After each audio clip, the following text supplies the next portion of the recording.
Welcome to Petflix. I'm Tricia Plovey with Canine Companions Rescue Center and the host of Petflix. Canine Companions Rescue Center is a nonprofit 501c3 corporation founded in 2004 for the purpose of working with the community and area animal control agencies to promote the adoption of dogs without families. It is our goal to rescue dogs with good family potential if our adopters and our dogs are both happier after the match, then we've done our job. Please welcome our guest this week, Sheila Murphy, who is a previous CCRC adopter. She adopted Corey from us. And Sheila has done a great job with agility and working with dogs with agility. And so she's here to talk about some basic agility moves or how to even get started. So Sheila, why don't you tell us a little bit about how you got started with agility and getting your dogs trained up, and then maybe walk us through a couple basic moves. Sure. Okay. My first agility dog was a Jack Russell Terrier. His name was Spike, and I adopted him from a friend that lived down the road from me. He was very attached to me, and I decided he needed to be socialized, so I took him to obedience class, and my instructor asked me what I really wanted to do, and I said, well, I'd rather be doing agility. So she sent me to a group in Flint that did agility. I've been doing it ever since. I love it. I fell in love with the game, and so did Spike. We start out in agility by doing simple things. The dog has to know how to do a sit. He should know how to do a down. He should walk politely on a leash. He doesn't have to be in heel position, but he does have to be polite about it. The pause obstacle is a table, and they have to do a sit or a down. Some venues even do a stand on the table. Other venues, you just run across the table, but they have to learn to do this. It's one of the first things you learn in agility. The next thing are jumps. Depending on the height of the dog is the height of the jump. Usually you start at 8 or 12 inches regardless, because the dog has no clue what you want. Corey here is a 12-inch dog. That's the jump, his jump height in competition. Usually you do either 4, 6, 8, 12, 16 inches or 20 inches or 24 inches. If you've got a tall dog like a Vizsla or something, it would be a 24-inch dog. Your German Shepherds usually are a 20-inch dog. So you have quite a height range, but you start at the low jump so the dog gets a feel for this. The next thing, after they've jumped a few jumps, we usually send them to what we call tunnels. And they're about 14 feet long. We start with a straight tunnel and just call them through, and they think this is great. Dogs love tunnels. Just a question real quick on the jumps too. So you're measuring like from their feet to their back? To measure the dog, you measure from the ground to the withers, which is right there. Okay. To determine how high the jump should be. Yes. Okay. Thank you for explaining that. Yep. I'm sorry, I missed that. So the tunnels? Oh, the tunnels, yes. The tunnels the dogs love them. We start out with a straight tunnel, then we curve it a little, and they just think this is the coolest thing. The next thing we do, once they get going with that, is we'll put a jump in front of the tunnel. So they do jump tunnel, and then a jump after, jump tunnel jump. And this teaches them to go forward, go through the tunnel. They just love it. We keep everything fun. The whole thing in agility is to make it a lot of fun for the dog, because what do dogs like to do? They like to play, and they like to play with us. So we're a team. Everything has to be fun, and they'll continue to enjoy it. When you get done with the jumps and the tunnels, then we progress to the more difficult obstacles like the dog walk, the A-frame, which they climb up and go down, and the teeter-totter. The teeter is a difficult obstacle because, of course, it moves, and this requires a lot of time. We started at the beginning with 2 people, the handler on one side, trainer on the other side, and coax the dog over it with treats, and we keep it so that it moves very slowly up and down. It takes a while to train this. The A-frame, of course, is not that hard to train. They like climbing. They do that very well. When you say A-frame, they're just climbing up and then going straight down. Okay. Right. The dog walk has an up ramp, a down ramp, and in between a board, all of the same width.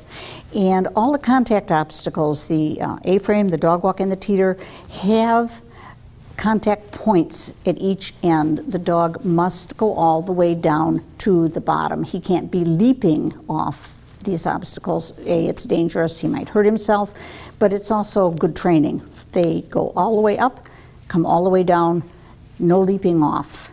And this is a challenge. Trust me, it's a challenge. Because So the faster they're going, the more they want to leap. Right. Instead of taking it slow. Yeah. Now, when you think about Corey and how long it took you from beginning to kind of where he's at now in his agility, how weeks, months, years? Oh, it's going to take a good 3 months before they really are confident on all the obstacles. Okay.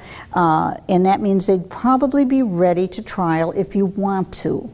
Once they learn the obstacles individually, we string them all together. You know, like tunnel, jump, then we'll add the dog walk, which they learn to like really quickly, and the A-frame. This is cool. They get treats for that. This is the best thing going.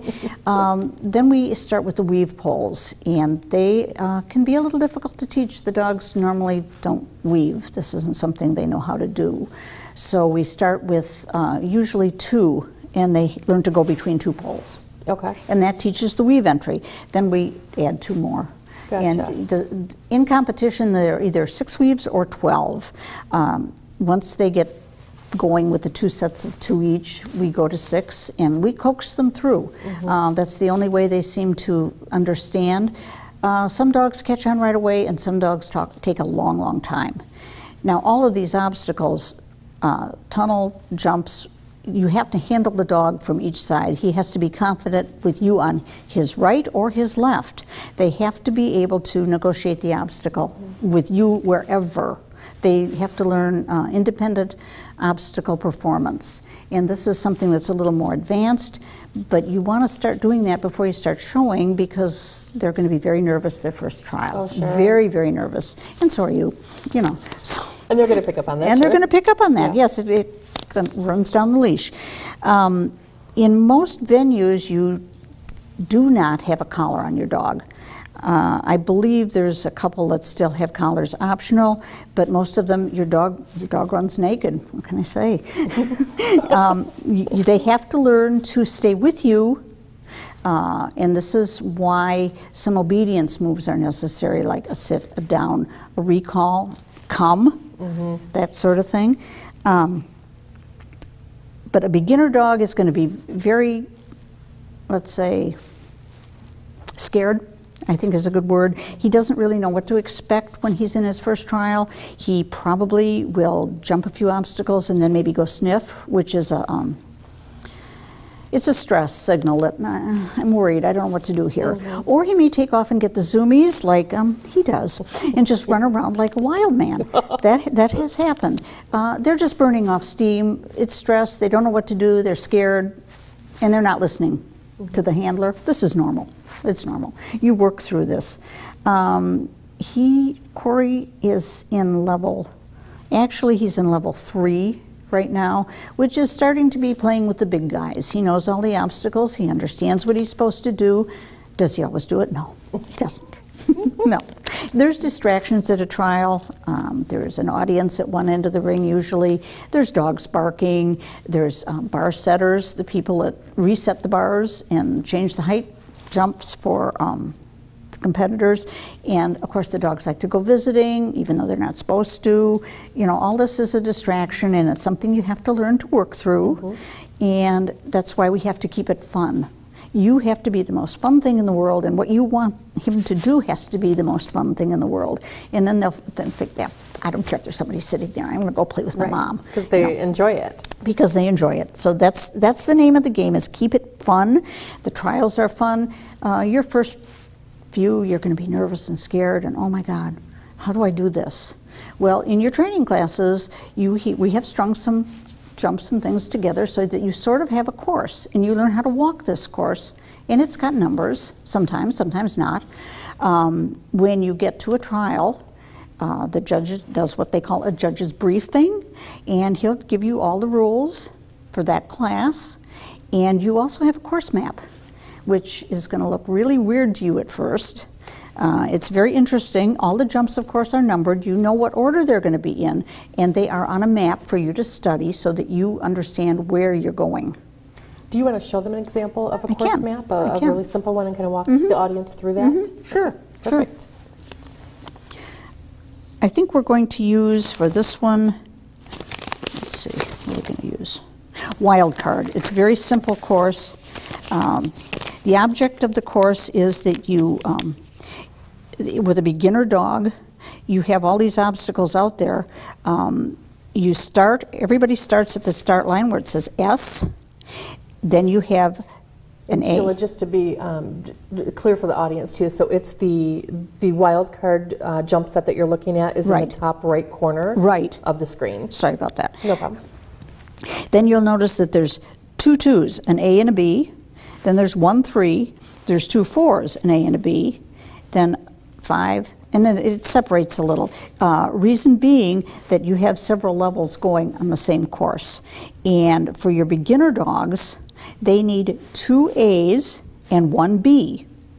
The rest of the course is the same, but you have to do 2 A's and 1 B. So give us an example of what 2 A's would be. Okay, so your 2 A's, you jump your first jump where it says S. Everybody jumps that jump. Then your beginner dogs are going to do 2A, which is a tunnel. Okay. And then they would do 3. Then they would do 4, which is another tunnel. Then everybody's going to do 5. Your A dog, who has now done 2 A's, has to do the B side of the tunnel, which is 6B. That sends him around back over the 5, 7 jump backwards. Then he comes around and jumps 8, 9, and 10. Nice. And those are the bars when you say and the those jump? are the bars, right. Your tunnel obviously is a tunnel. Now your more advanced dogs are going to need 2 B's and an A. So your advanced dogs, and you can pick as long as you do the right thing, 2 B's and an A. So your advanced dog would probably do the spread jump, which is 2B, do 3. They could do 4B, which is the weaves. Then they would again do 5. They would do the other side of the tunnel, it's marked A. Then they would go back over 7, 8, 9, and 10. It's a very simple course. You just have to keep in mind that you need 2 A's and a B or 2 B's and an A. And of course, if you mess up, you don't qualify. If you do it right and your dog does it right, now you're a team, remember? Right.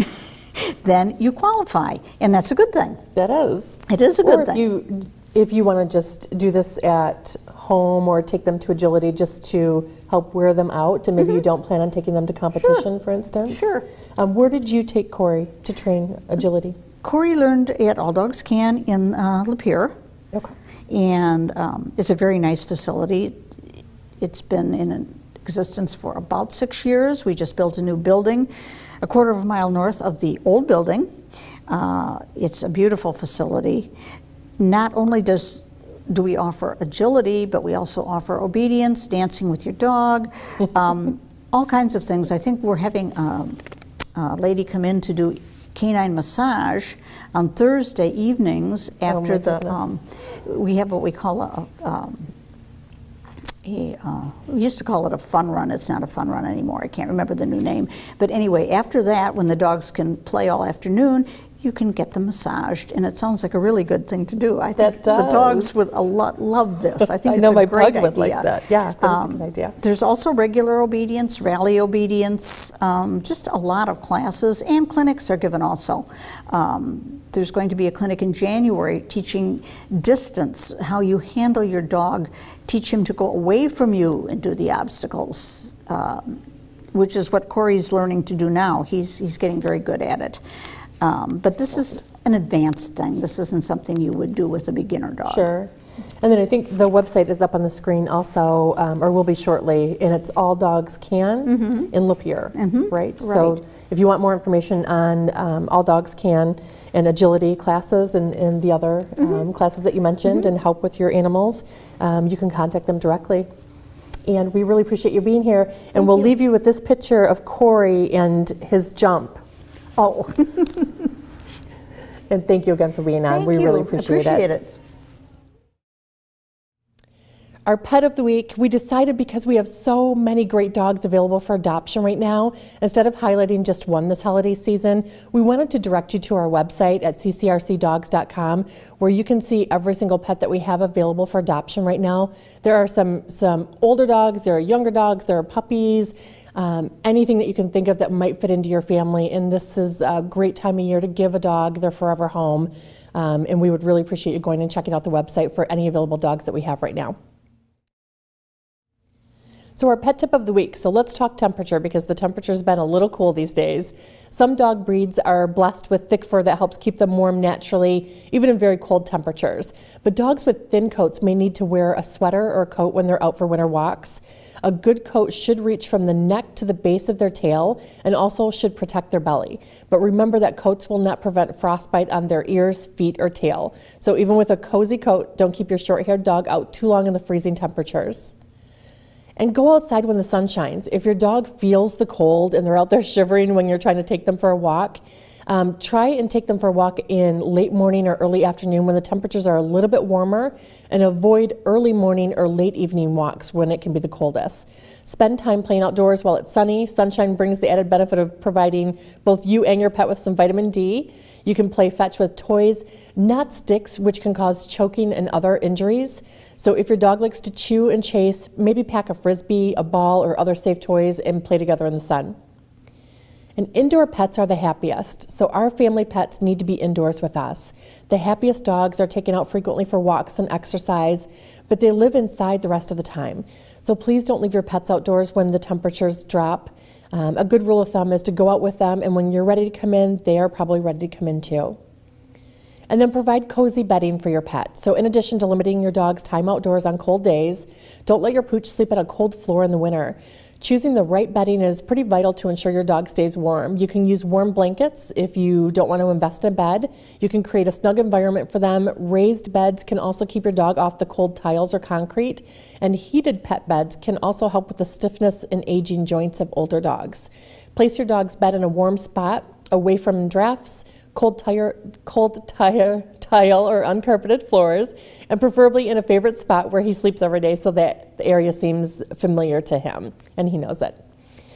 Protect your dog from heaters also. So dogs will often seek heat during cold winter weather by snuggling to the closest heating source, including us sometimes, and avoid space heaters and any sort of other heaters you may have around, including fireplaces. If they get too close to those items, they could be burned.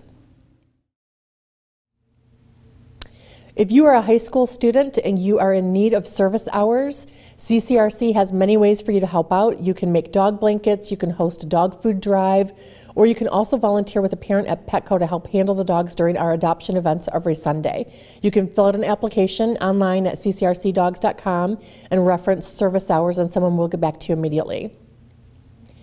Our community pet project is something that CCRC started about 2 months ago now, and it's gotten us great results so far. So we have some dogs who are a little bit harder to adopt out because maybe they don't get along with other dogs. They might have other quirks or issues that just make it just a little bit harder for them to be adopted. The community pet project was started to involve the community with these dogs and have people spend a couple hours or take a half a day to take them on a walk, play ball with them, give them some much needed attention and love. If you're interested in getting involved in a community dog project, you can fill out a volunteer application also at ccrcdogs.com. Our Paws project, we have openings for low-cost spay and neuters in January. If you would like to find out more, you can also visit our website for that. And of course, we are at Petco every Sunday from 12 to 4 for pet adoptions. We'd love to see you there. And thank you so much for tuning into Petflix today. We appreciate you and hope that you will tune in next time for other exciting events, pet tips, and of course, our pets of the week.